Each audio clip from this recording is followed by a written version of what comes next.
Michael Lynch. I'm Chief of Education here at the AHEC, and it's a pleasure to welcome you to our February edition of the Perspectives in Military History.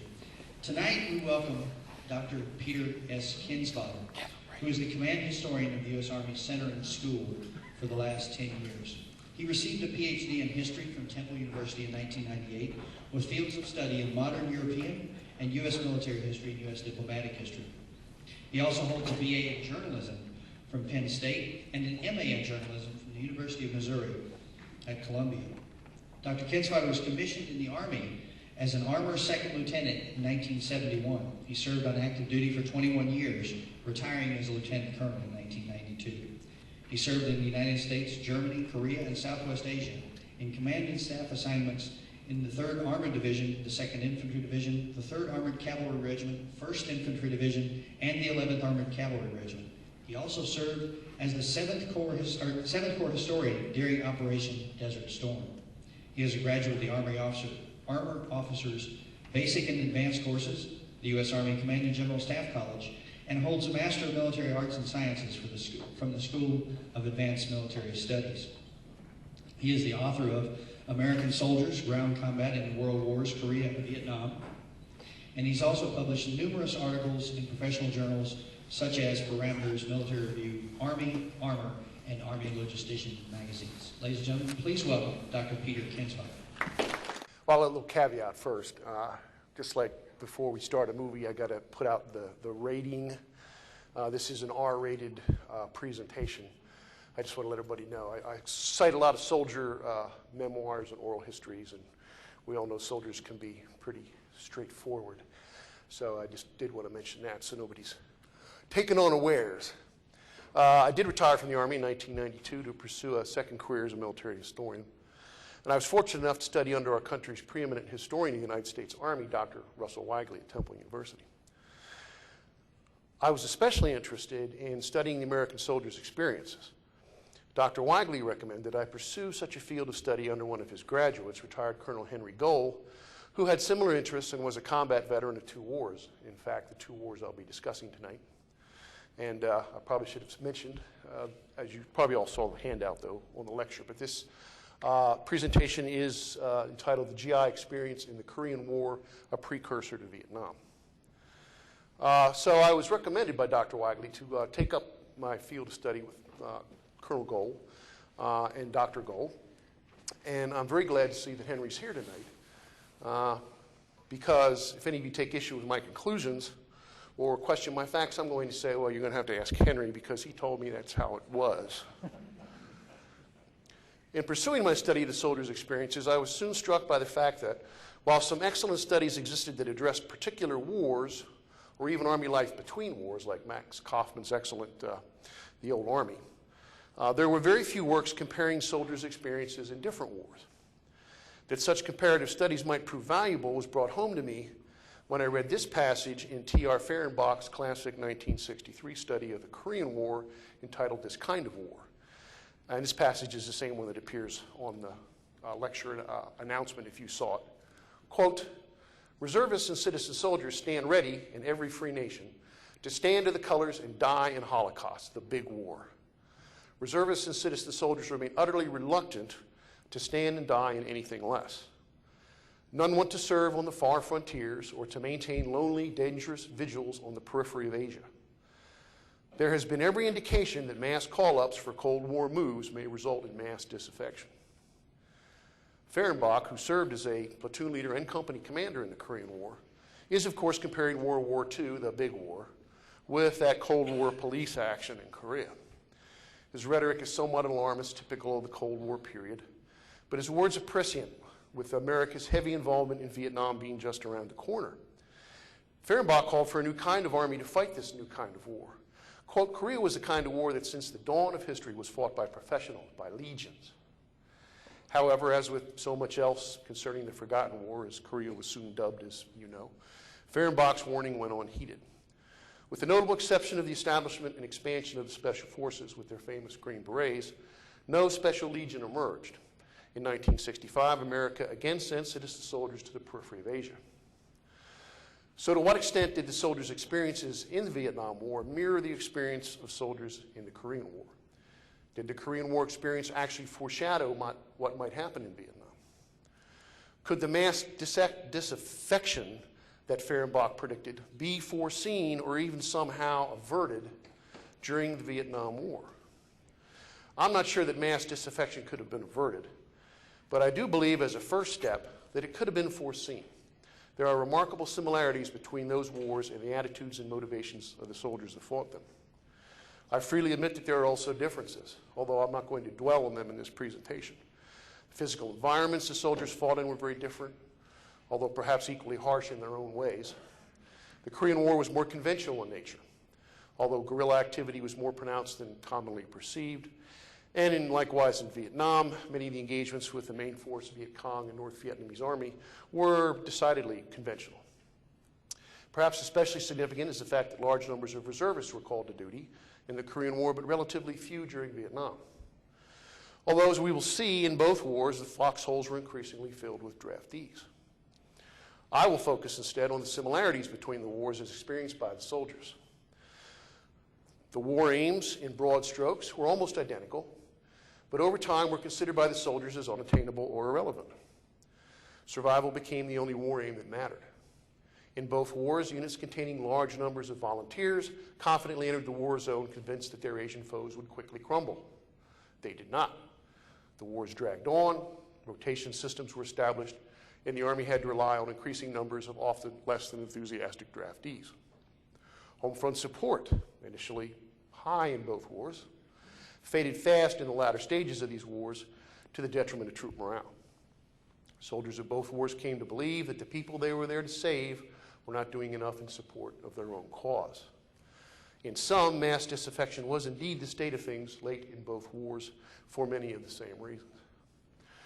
Korean War GIs and Vietnam War grunts, while rarely ideologues, nevertheless understood that America's goal in both of these wars was to save a democratic South from being overrun by godless communists. Besides, it's better to fight them now rather than later, as evidenced by this comment made by a sergeant in Pat Frank's 1952 Korean War novel, Hold Back the Night. Quote, "The American people want us to stay out here and fight. They'd rather have us fight on the Yalu than on the Mississippi." Some GIs, witnessing the brutality of the North Koreans, could sympathize with the plight of the South, as did Lieutenant James Hamilton Dill. Quote, "Having had much opportunity to observe what the communists did to people, the alternative to war and destruction was far worse. Liberty or death was not an idle phrase in a history book in Korea." Vietnam War grunts shared a similar understanding of why they were fighting. In 1965, a few days before he enlisted in the Marines, W.D. Earhart wrote an editorial in his journalism class condemning communist atrocities and closed with, quote, "As long as the Viet Cong or any other subversive influences exist, there can never be a free country of South Vietnam. This, then, is the cause for which so many Americans have lost their lives," unquote. Just as Lieutenant Dill had observed North Korean brutality, Vietnam War soldiers learned of similar cruelties inflicted by the communists on the South Vietnamese. Grunt Dominic Yezo, after witnessing several Viet Cong atrocities, commented that, quote, "The communist forces are continuing their wave of terrorism on the cities and the civilian populated areas. It's awfully disgusting and churns my stomach." Given the soldiers' understanding that they were fighting to save a democratic country from an often brutal communist takeover attempt, they understandably had two expectations: that people would be glad to see them, and that the people would be willing, with assistance, to fight for their own freedom. GIs in Korea, however, were not impressed with the willingness of the Republic of Korean Army to do so. Much of the ROK Army's bad reputation was undeserved, but that did not lessen the GI's perception that he was risking his life for people who were not doing their share of the fighting. The attitude of Floyd Baker, whose Marine unit was rushed into the line to plug a gap left by fleeing ROK troops, was typical. Quote, "I was amazed to see the South Korean soldiers bugging out. Here we were in their country fighting for their freedom, and they're hightailing it like scared rabbits. We knew some of us were going to get killed, and for what, these clowns?" Even the GI's sympathy for the plight of the South Korean civilians began to wane, especially late in the war when the front stabilized and conditions began to improve.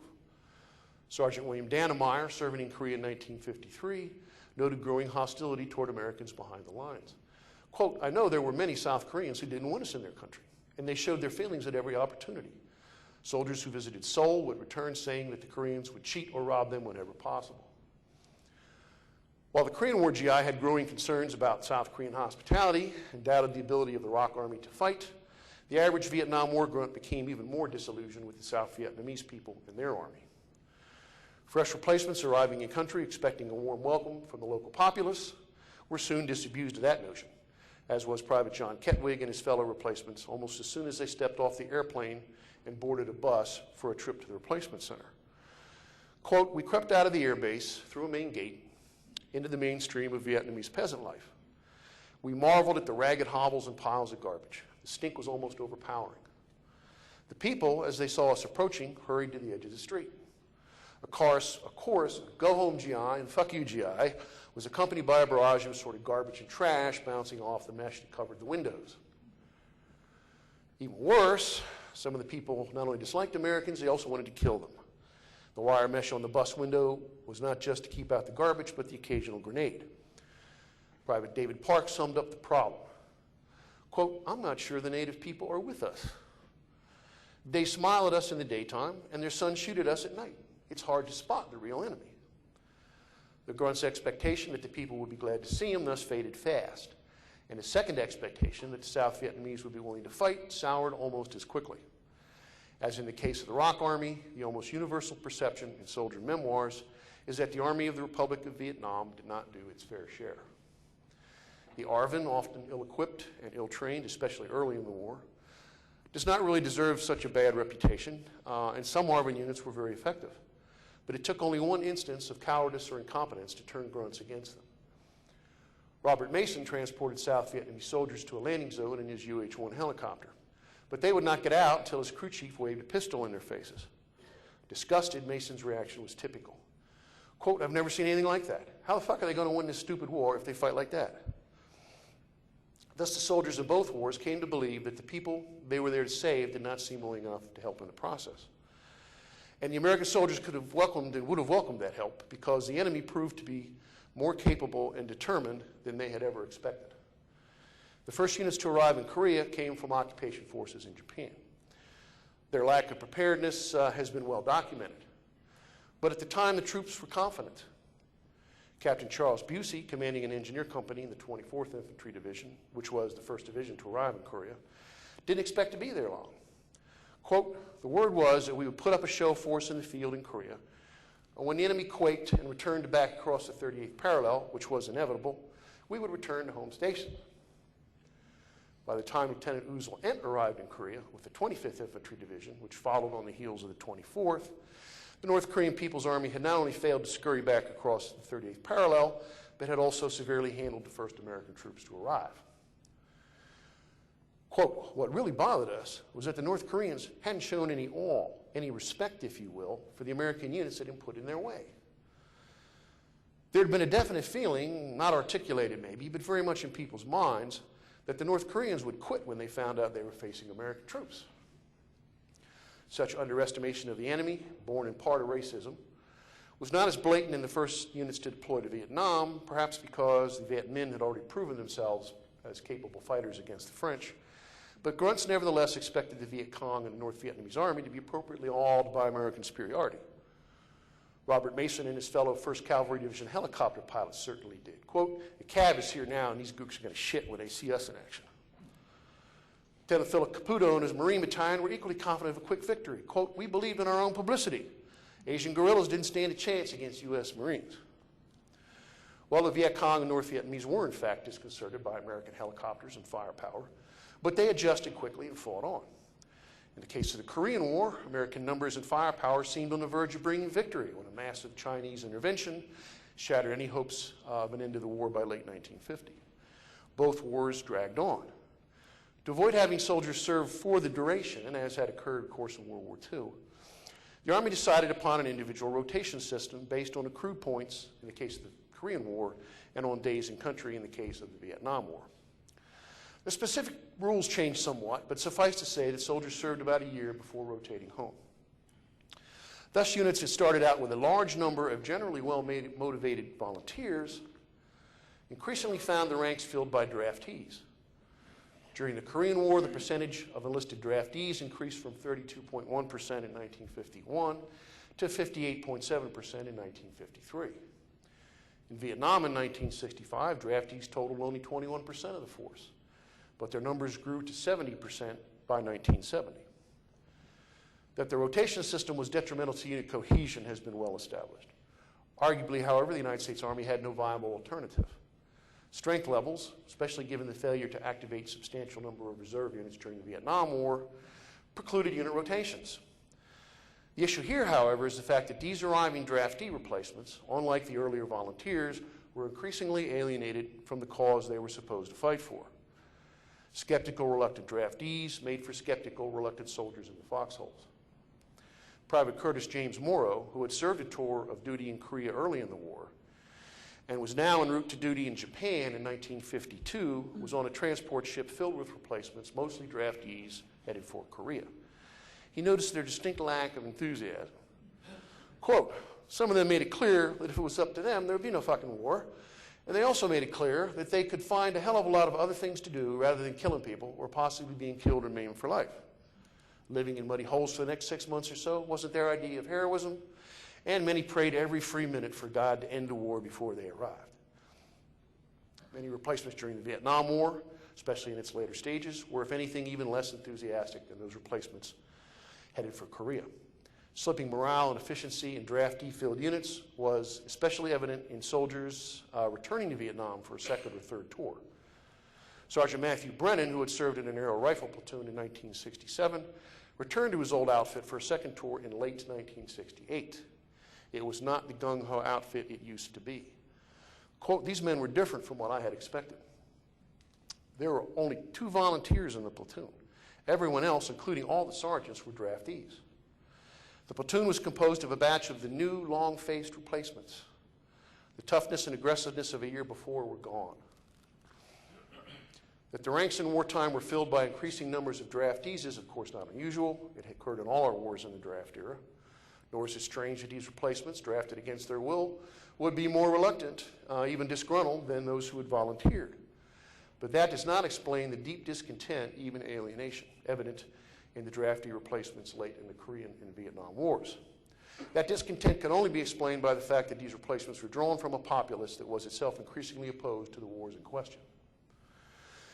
When America committed troops to Korea in July 1950, 75% of Americans supported the U.S. military participation. By the end of 1950, following the Chinese entry into the war, only 39% of Americans believed that involvement in Korea was a good decision. Support for the war only declined further from that point. In spring 1952, for example, 83% of male college students, and these are folks who are facing the possibility of conscription when their student deferments are up, 83% of them had negative attitudes towards serving. Public support for the war in Vietnam likewise declined, and rapidly so following the Tet Offensive in late January 1968. January 1968, 56% of those answering a Gallup poll rated themselves as hawks, willing to step up the military effort in Vietnam. By April 1968, the hawks had dwindled to 41%, and to 31% by November 1969. While 55% of those polled considered themselves doves who wanted to reduce or eliminate America's presence in Vietnam. Growing anti-war sentiments not only produced draftee replacements who were themselves opposed to the war, but also led to declining support for the troops fighting those wars, which had a devastating effect on morale. During the Vietnam War, the more radical, generally campus-based anti-war groups vehemently denounced the soldiers themselves. Anti-war sentiment during the Korean War did not directly target the troops in that fashion, but the GIs were well aware of the seeming home front indifference to their sacrifices. Lieutenant Anderson, in Ernest Frankel's novel Band of Brothers, expressed his anguish over sacrificing for an uncaring America. Quote, I just want them to know and to give a damn, but they don't know and they don't care because it doesn't touch them. Marine Lieutenant Howard Mathias likewise resented the home front's lack of interest in the war. Quote, the letters from home confirmed the fact that we are a forgotten bunch of men. Few people faced up to the full realization that this was a war. They were too removed from the situation, and there was no full mobilization or war effort. If the American public paid scant attention to its GIs fighting in Korea, several thousand miles away, then surely the public would at least welcome the returning soldiers home and thank them for their service, but this was rarely the case. Bill Malden, visiting Korea as a war correspondent in early 1952, accurately identified the problems that limited war, individual rotation, and a lack of a clear-cut victory would cause for soldiers' recognition. Quote, GI fights a battle in which his best friends get killed, and if an account of the action gets printed at all in his hometown newspaper, it appears on page 17 under a Lux ad. There won't be a victory parade for his return because he'll come home quietly and alone. On rotation, and there'll be no victory in the old-fashioned sense anyway, because it isn't that kind of war. If the Korean War soldier felt unappreciated and neglected, then the Vietnam War grunt felt downright alienated. Even discounting the direct attacks against him by the radical anti-war elements, and those vocal assaults hurt considerably. The more general denouncement of the war by the very people who had sent him to fight it was demoralizing, to say the least, and these denouncements increased in volume and vehemence late in the war. Sergeant Egan, in John M. Del Vecchio's novel, The 13th Valley, significantly set in Vietnam in 1970, launches a profane diatribe against the increasingly negative news from home. Quote, all the papers from the world, they all the time telling how this place is fucked up. Everybody gets letters from home asking, why are we so fucked up? Mothers crying, asking if their little Joey boy's smoking dope or rotting with the syphilis. Tell him to cover his ass, take care, and come home in one piece, because nobody home wants to take care of a two-piece man. Man, they just don't know. Nor could the Vietnam War soldier, as had been the case for his Korean War predecessors, expect a hero's welcome upon returning home, for the same combination of reasons: limited war, individual rotation, and the absence of victory. However, while the returning Korean War veteran was more often than not simply ignored, returning Vietnam War veterans were sometimes verbally abused or insulted. Now, some historians claim that this hostile home front reception has been overly dramatized, but there are too many such occurrences to write them off as aberrations. One of Mark Baker's interviewees related that when he and about 5 other returning soldiers were walking through the airport, a teenage girl about his own age came up to him and asked him how many women and children he'd killed. All they could think of was, geez, why does she treat me like that? I thought I'd come home as a war hero. I didn't really want to be a war hero, but I thought that I'd get a lot of respect because I'd done something for my country. I thought that people would react to what I'd done and say, hey, good job, good work. Thus, by late 1969 in the Vietnamese War and by 1952 in the Korean War, public support had largely evaporated. The soldiers suffered from the demoralizing effects of home front indifference, if not outright hostility, and the people they were sent to save did not seem to want their help, nor seem sufficiently motivated to help themselves. To complete the slide into Fehrenbach's mass disaffection, the war aims in Korea became increasingly irrelevant and in Vietnam unattainable. By late 1951, the war in Korea had stalemated near the 38th parallel, which was, of course, the original border between the two countries, the two Koreas. The goal of containing communism and saving South Korea had thus been achieved. But given Chinese intervention, the defeat of North Korea and the reunification of the country was out of the question. Further fighting, therefore, struck the GIs senseless. As Pat Frank put it in his 1952 novel, quote, geography is the scorecard of war, unquote. But geographical measures of victory no longer mattered. The mission was simply to hold in place while the peace negotiations got underway at Panmunjom. Nor did killing the enemy seem to contribute to victory. As Lieutenant Dill noted, there were just too many of them.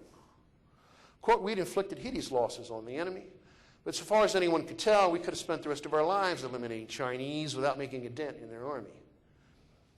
With no viable measures of victory, and with the original war aims essentially met, the GI came to see personal survival until his rotation date as the only goal of any importance, as Lieutenant John Sullivan explained while serving in Korea in 1952. Quote, for the GIs, the general idea was to stay alive. The Army wasn't going anywhere, and everyone knew it. There would not be a big push to end the war. The name of the game was to hang in there and survive until something happened in the peace talks. To get killed was to be wasted, and no one wants to be wasted. And GIs, in fact, grew increasingly bitter over being wasted. Corporal Martin Russ certainly did. He described a regimental memorial service in May 1953 and related his bitterness over the chaplain's words that his fellow Marines had not died in vain because, in fact, they had. Quote, none of those men died gloriously, and most of them died in vain. Only the ones that died saving the lives of others did not die in vain. The most disturbing thing of all is that not one of them knew why they were dying. Not dying in vain and surviving until rotation became an understandable obsession. As Lieutenant Marvin Muscat explained, quote, 36 points was the score needed for rotation. Everyone knew this, and the result was that there was a real tendency to just keep one's head down, take no unnecessary risks, and collect points. It wasn't like World War II. You knew there was no big push coming, no fighting until the enemy surrendered. This was a war that was going nowhere. In a war going nowhere, combat avoidance was inevitable. If the only goal that mattered was staying alive, why take risks? Junior leaders were thus put in a difficult middle ground, and it would occur again in Vietnam. The leader was torn between protecting his men and carrying out his orders. If he became unreasonably protective, he might find himself relieved for disobeying orders, or more likely for not carrying out his orders with sufficient speed and vigor. The case of Lieutenant Johnson, Corporal Rudolph Stevens, his platoon leader in Korea in late 1952, illustrates how difficult it was to occupy that middle ground. Johnson began faking what most of his men had come to consider senseless patrols. Quote, Johnson was just as brave as the next man. He just wouldn't waste a man's life on some of those silly patrols, and his men respected him for his actions. No one in the platoon would rat on him for any reason. Such instances of combat avoidance were equally prevalent late in the Vietnam War, and for basically the same reason. Victory in Vietnam had become unattainable, so survival was the only thing that mattered. Even if a grunt still believed in the legitimacy of America's war aims, and increasingly some did not, there seemed to be no valid measurement of progress toward accomplishing those aims. As was the case late in the Korean War, geographical objectives meant little. Grunts like Private Robert Sanders became frustrated over fighting for the same ground more than once. Quote, we'd take one hill, we'd lose a lot of dead, there'd be a lot of bloodshed. And then next thing I knew, we were gone from the hill. A couple months later, we had to go back and take the same hill again. We were just out there walking and looking. And it seemed like we were going in circles. We just weren't accomplishing anything. Sanders and his comrades were accomplishing one thing, however. In tracing their circles and retaking their hills, they killed Viet Cong and North Vietnamese soldiers. And that's what they were supposed to do. Attrition warfare, or the body count, substituted for geography as a measure of victory. Well, fortunately, killing the enemy seemed to be no more of a measure of success than it had in the Korean War. From the Grunt's perspective, no matter how favorable a particular battle's kill ratio, the enemy did not seem to run out of bodies for the body count. Lieutenant Frederick Downs and his men were frustrated because they never knew for sure how badly they were hurting the enemy, while their own losses were all too apparent. Quote, the attrition on our side was terrible on our morale. Although we killed and wounded many of the NVA, we never knew how much it hurt them. It seemed there was an unlimited number to take their places. But on our side, when we lost a man, we knew it, and it wore heavily on our minds. Thus, neither the body count nor geographical objectives seemed to Grunt to be viable yardsticks for victory. But then, to make matters worse, victory became, for all practical purposes, unattainable at any rate. The United States was unwilling to risk victory by escalating the war to go north or to go to Hanoi, as frustrated soldiers sometimes called for, no doubt because Hanoi, like Rome or Berlin in World War II, was a concrete geographical objective that they could understand. Indeed, rather than escalate, after the Tet Offensive, the United States opened peace negotiations with Hanoi and announced troop withdrawals. With that, the only sensible goal for the Grunt became surviving to his rotation date. Given that survival became the only goal, Grunts found ways of avoiding risks. As had occurred in the late stages of the Korean War, combat avoidance became increasingly common. Grunt Stanley Goff explained, quote, the smartest people didn't try to find anything. You didn't go anyplace. You just went as far as where you thought the commanding officer wouldn't be able to hear you. And who the fucking squad was going to say any goddamn thing anyway? In their effort to not find anything, Grunts faked patrols. They went out from base camp or the unit's defensive perimeter, only far enough to be out of sight and out of sound. If required to send in periodic reports on the radio, then phony reports went in on schedule. To cut short an ambush patrol, a squad might fake enemy contact by firing off a few rounds and then beating a retreat. On other occasions, the enemy was allowed to pass by unharmed because initiating a firefight could mean friendly casualties, even if the Grunts had the advantage in numbers and surprise.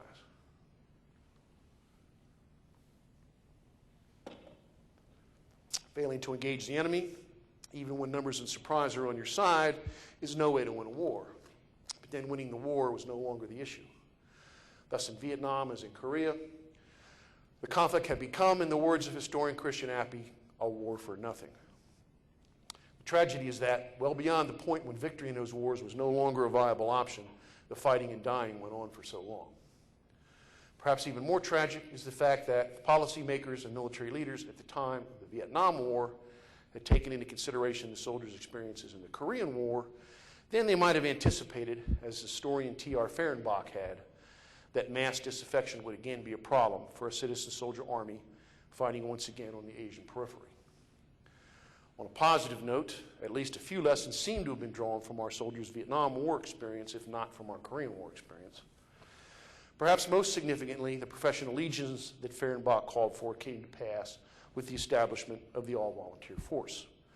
A force which for many years was willing to stand those lonely, dangerous Cold War vigils on the peripheries of what we called the free world. Nor since Vietnam has the American public forgotten, let alone condemned, its fighting forces, even though the cause may have come into question, understanding that policymakers, not soldiers, decide where and when to fight. Let us hope that we will similarly profit from our soldiers' experiences in our current conflicts. Thank you.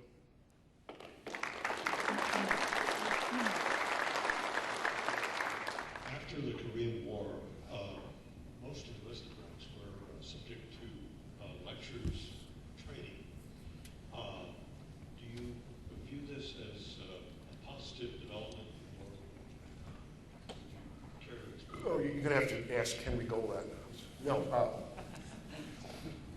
The extent to which we tried to indoctrinate soldiers in our various wars and in between our wars is an item of much debate.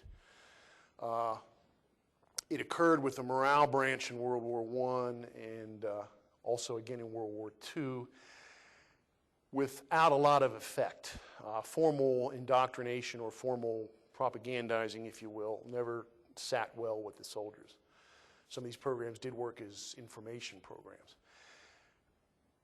Going into the Korean War, going into the Vietnam War, in the period following Korea and going into the Vietnam War, you do see in the basic training process a more deliberate effort than I believe occurred earlier in the earlier wars, a deliberate effort to dehumanize, demonize, if you will, the enemy. The gook was not human. Godless communists need to be killed. That did occur. I don't know if it was as evil. It sounds pretty evil, and I'm not sure that whole process was actually intended to be that evil. What I see is when you look at American soldiers going into World War II, say, draftees, again, just like we've been talking about, but there was no doubt that the average American going into the service was convinced that the Japanese and the Germans were bad people. I don't believe there's any doubt in anybody's mind about that. But you look at a war like Vietnam and your draftee comes into service going, where the hell is Vietnam and why should I care? So there was a deliberate effort to indoctrinate soldiers at that basic training level. Here's where Vietnam is, and here's the people that are there, these gooks, and you need to kill them because they need killing. And that sort of attitude was evident in basic training. But I think it was almost a process of trying to make the soldiers aware because they didn't know where they were going and what hell South Vietnam. I don't know if that's getting at your question or not. I just wanted to address the gentleman's question.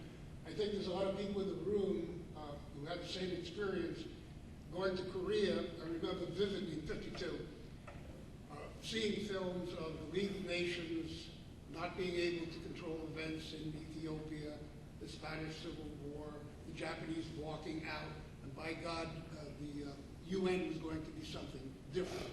I remember that very clearly. I saw that again. And believe me, after the war, we brought in the Code of Conduct. That's post-Korea and pre-Vietnam, and there were posters everywhere, you're an American soldier, and so forth and so on, having more to do with countering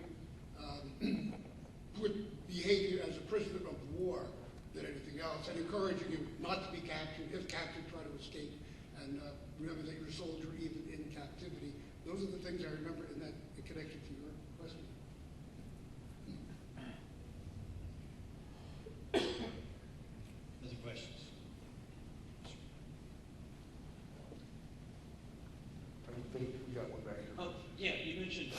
fictional novel, John Del Vecchio's The 13th Valley, and you compared it, and you also mentioned Robert Mason's Chickahawk and other factual accounts. I'm curious, what does fictional accounting offer you in your work that memoirs can't and truth can't?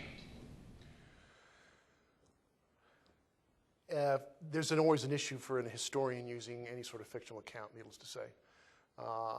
And if I were using fictional accounts to in any way support a factual statement about when this particular event happened or how it happened, I'd be in trouble, I think.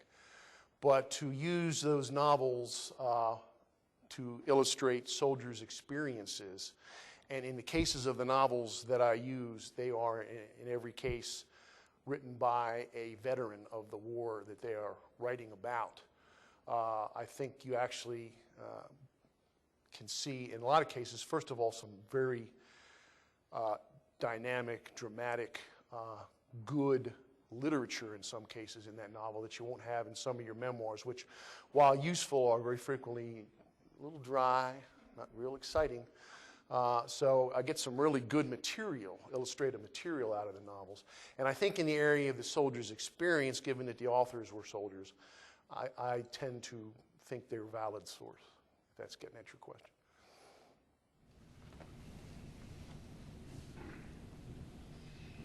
I'd like to pursue a little further some comments you made earlier about indoctrination during the Vietnam War. I was, for most of the Vietnam War, I was a training company commander. I spent about 3 years as an infantry AIT company commander. Then I was in Vietnam as an advisor. And then I was a BCD company commander for about 3 more years. Finally ended up as an S3 brigade. And there certainly, on the part of individual soldiers, were racist attitudes. But I was unaware of any guidance about portraying the Vietnamese, the Viet Cong, the North Vietnamese, in any racist way.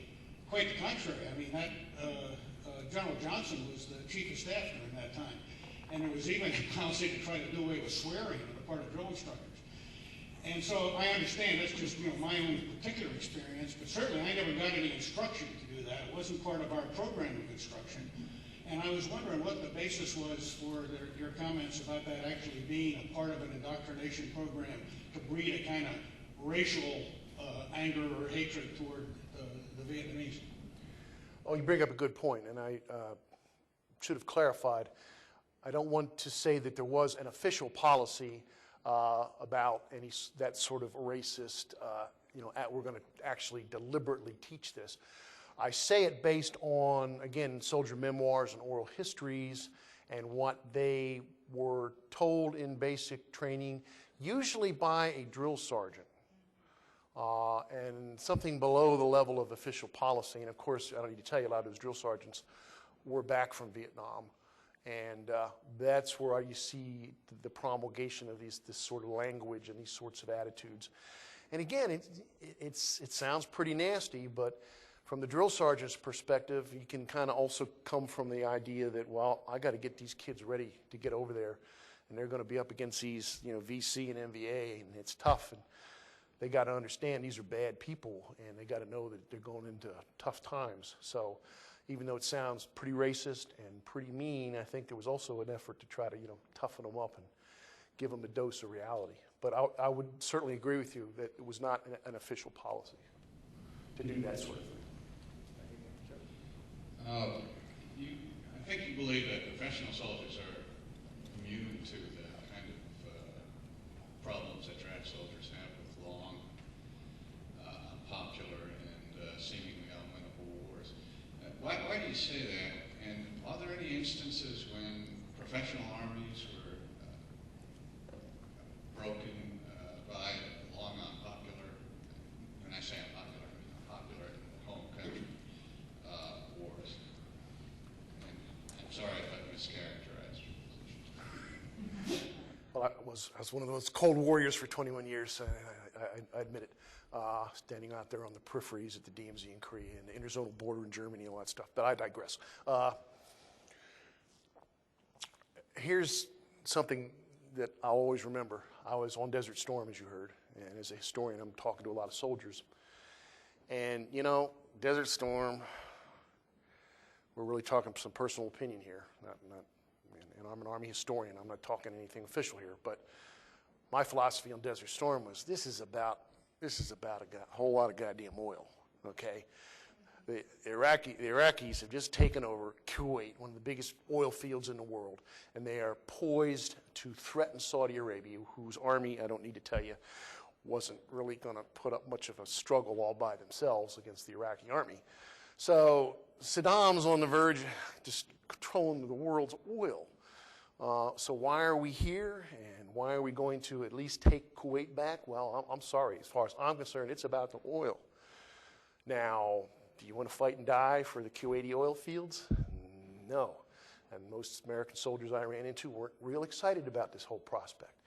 But to the man and woman, what they would say is, I volunteered for this. I joined the Army. I didn't expect to be in this damn desert about to, fight Iraqis, but it was my choice, and I will take responsibility for that, and I will do my job. When you talk to a draftee late in the Vietnam War, hell no, I don't want to be here. It wasn't my choice, and get me out of here. So the professional Army, the all-volunteer Army, has a different set of motivational factors. Now, it's not all sweetness and light. Guys that join the Army and gals that join the Army don't necessarily join the Army because I'm ready to fight, I'm looking forward to a war.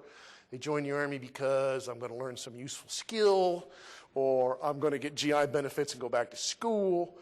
And you saw a few cases of that in Desert Storm where a called-up reservist or even a regular Army guy's going, I ain't going. I didn't sign up to fight. Hello, join the Army. That's what armies do. But so, there was some of that. But the volunteer force, and I think it's still true in what's going on today, they volunteered, and especially today, they know what they're getting into. And there's kids are still joining up. So they accept that. They may not really believe strongly in the cause, but they're professional soldiers and they're going to do their job.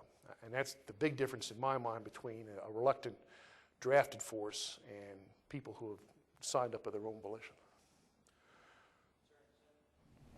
Yes, sir. You made a comment earlier about this being limited warfare on our part and a war of attrition. And our track record as a nation doesn't bear well for limited warfare, irregular warfare that developed in the Vietnam War, of course.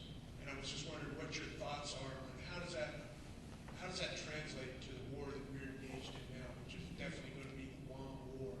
And we're fighting asymmetric warfare against an opponent that doesn't have the resources to face us in a conventional type of war, so they're resorting to irregular tactics.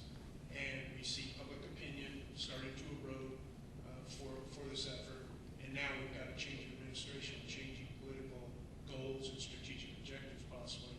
I just wondered what are your thoughts on how is this, the ramifications of what we saw in Korea and Vietnam translate to what we're seeing now? And I'm no expert on guerrilla warfare. We need Conrad Cranier. He literally wrote the manual. But anyway,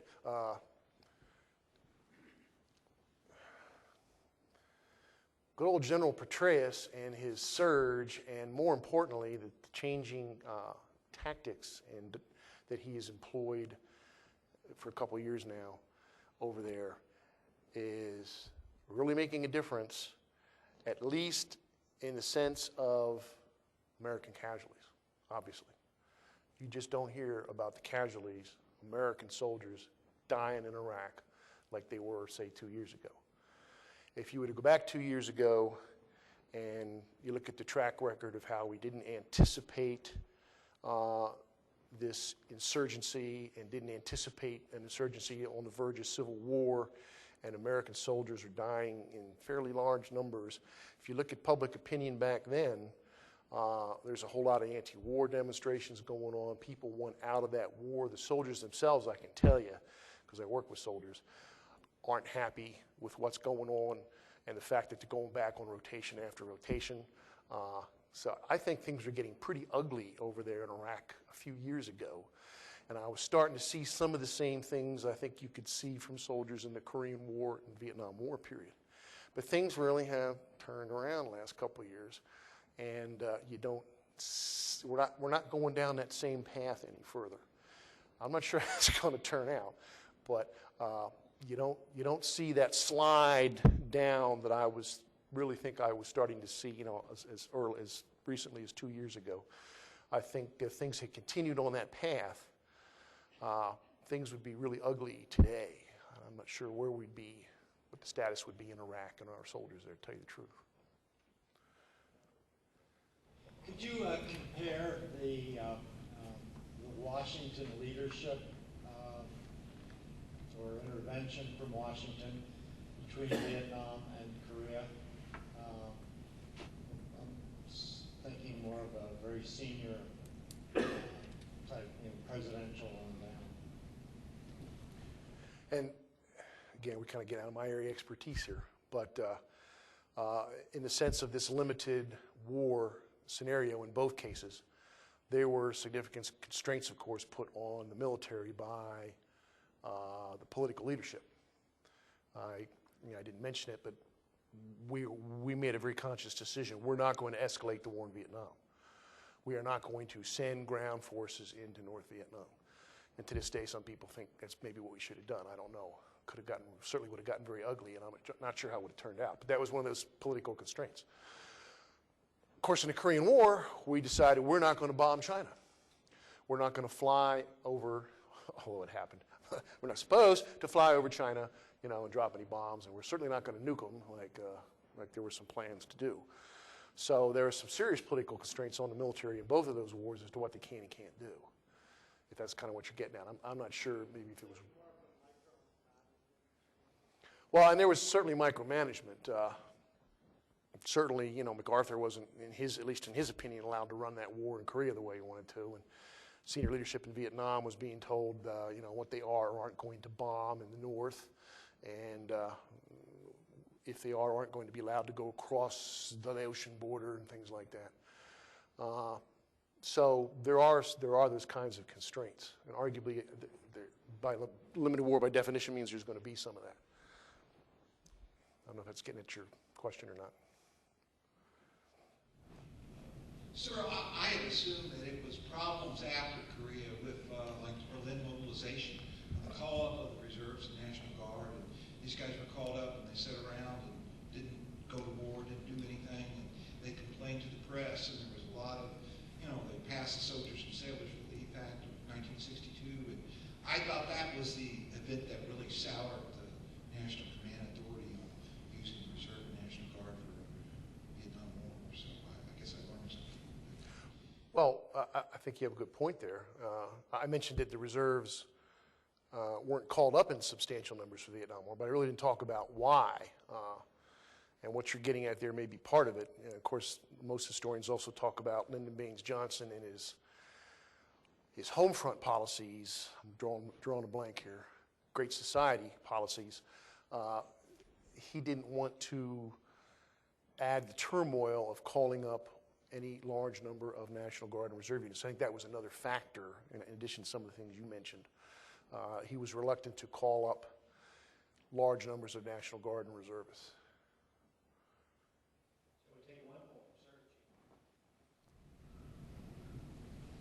Sir, interested in your comments on POWs coming out of Korea. My opinion was that they were unfairly criticized because they went along with the enemy under great duress. I think you're right, and I think more recent scholarship has shown that.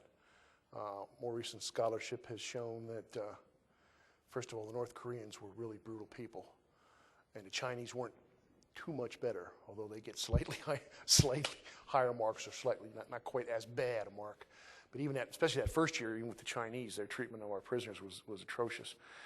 The whole business of, and that's what Dr. Gold was getting at with the emphasis on the code of conduct after the Korean War, and you will not let yourself be taken prisoner or you'll escape. That was all this view that the GI had, when he got captured, just caved in, listened to the brainwashing, did what he had to do, turned on each other in some cases. Certainly some of that occurred, but when you look at the numbers, very, very few GIs elected to stay in Korea when it came time to come home. The workers' paradise really wasn't what most of them wanted to stay there. There was like 20-some guys stayed or something like that. So, and as I said, more recent scholarship has shown that the GI probably, the prisoners got more of a bad break than they deserved. Thank you.